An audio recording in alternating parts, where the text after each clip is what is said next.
आज मैं आपके साथ एक बहुत ही खास बात शेयर करने जा रहा हूँ। एग्जाम आंसर राइटिंग के कुछ ऐसे सीक्रेट्स जो शायद आपके टीचर्स ने भी नहीं बताए होंगे। ये टेक्निक्स रिसर्च बैक्ड हैं और इन्हें अप्लाई करके आप अपने मार्क्स में सिग्निफिकेंट इंप्रूवमेंट देख सकते हैं। सबसे पहले बात करते हैं क्वेश्चन डिकोडिंग की। जब आप कोई क्वेश्चन पढ़ते हैं तो सिर्फ सरफेस लेवल पर ना पढ़ें। हर क्वेश्चन में 3 लेयर्स होती हैं। पहली लेयर है लिटरल मीनिंग, दूसरी है इम्प्लाइड एक्सपेक्टेशन और तीसरी है मार्किंग स्कीम की हिडन रिक्वायरमेंट्स। जैसे अगर क्वेश्चन में एनालाइज लिखा है तो एग्जामिनर चाहता है कि आप सिर्फ फैक्ट्स ना लिखें बल्कि उनके कनेक्शंस भी बताएं। इवैल्यूएट का मतलब है प्रोज और कॉन्स दोनों डिस्कस करना। इस तरह से क्वेश्चन के हर वर्ड को डिकोड करना सीखिए। अब आते हैं आंसर स्ट्रक्चर पर। रिसर्च शोज कि एग्जामिनर्स पहले 30 सेकंड्स में ही डिसाइड कर लेते हैं कि आपका आंसर कैसा है, इसलिए आपका ओपनिंग पैराग्राफ बहुत क्रूशियल है। एक सिंपल फॉर्मूला है प्रेप, यानी point, reason, example, point again. पहले अपना मेन पॉइंट क्लियरली स्टेट करें, फिर उसकी रीजनिंग दें, एक रेलेवेंट एग्जाम्पल ऐड करें और अंत में अपने पॉइंट को रीइंफोर्स करें। ये स्ट्रक्चर आपके आंसर को एक प्रोफेशनल और ऑर्गेनाइज्ड लुक देता है। स्ट्रेटेजिक कीवर्ड प्लेसमेंट के लिए एक टेक्निक है जिसे गोल्डन ट्रायंगल कहते हैं। आपके आंसर के पहले पैराग्राफ में, मिडिल सेक्शन में और कंक्लूजन में की टर्म्स को स्ट्रेटेजिकली प्लेस करना होता है।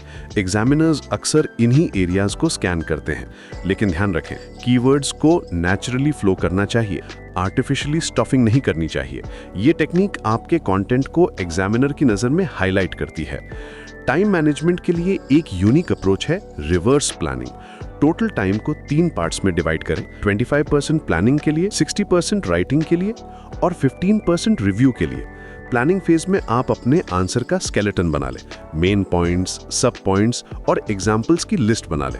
इससे राइटिंग फेज में आपको कंफ्यूजन नहीं होगी और आपका फ्लो मेंटेन रहेगा। प्रेजेंटेशन टेक्निक्स की बात करें तो विजुअल हायरार्की बहुत इंपॉर्टेंट है। बुलेट पॉइंट्स, नंबरिंग और क्लियर पैराग्राफ्स का यूज करें। एग्जामिनर को लगना चाहिए कि आपका आंसर वेल ऑर्गेनाइज्ड है।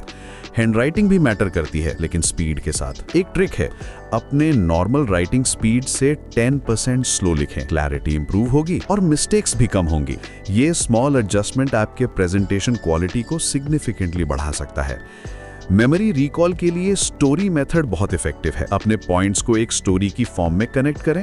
ह्यूमन ब्रेन स्टोरीज को बेटर रिमेंबर करता है। जैसे अगर आपको इकोनॉमिक कॉन्सेप्ट्स एक्सप्लेन करने हैं तो उन्हें एक बिजनेसमैन की जर्नी के थ्रू प्रेजेंट करें। ये टेक्निक आपके आंसर्स को मेमोरेबल और एंगेजिंग बनाती है।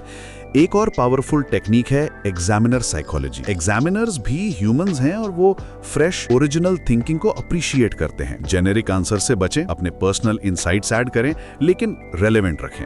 करंट एग्जाम्पल्स का यूज करें जो रीसेंट हों। ये अप्रोच आपके आंसर को क्राउड से अलग बनाता है। अब आता है सबसे important part, answer writing template. इसे स्पेस फॉर्मूला कहते हैं। S, start with a strong opening statement. P, present your main arguments systematically.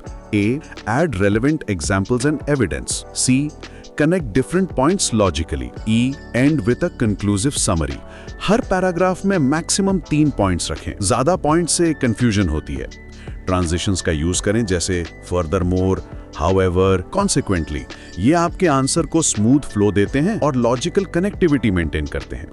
Last tip, practice करते समय टाइमर का यूज करें। रियल एग्जाम कंडीशंस में प्रैक्टिस करना बहुत जरूरी है। अपने आंसर्स को रिकॉर्ड करें और बाद में एनालाइज करें कि कहां इंप्रूवमेंट की जा सकती है। यह सेल्फ इवैल्यूएशन प्रोसेस आपकी राइटिंग स्किल्स को कंसिस्टेंटली बेहतर बनाता रहता है। रिमेंबर, परफेक्ट आंसर राइटिंग एक स्किल है जो प्रैक्टिस से डेवलप होती है। इन टेक्निक्स को कंसिस्टेंटली अप्लाई करें और आप डेफिनेटली अपने परफॉर्मेंस में इंप्रूवमेंट देखेंगे। आपकी सक्सेस के लिए बेस्ट विशेस।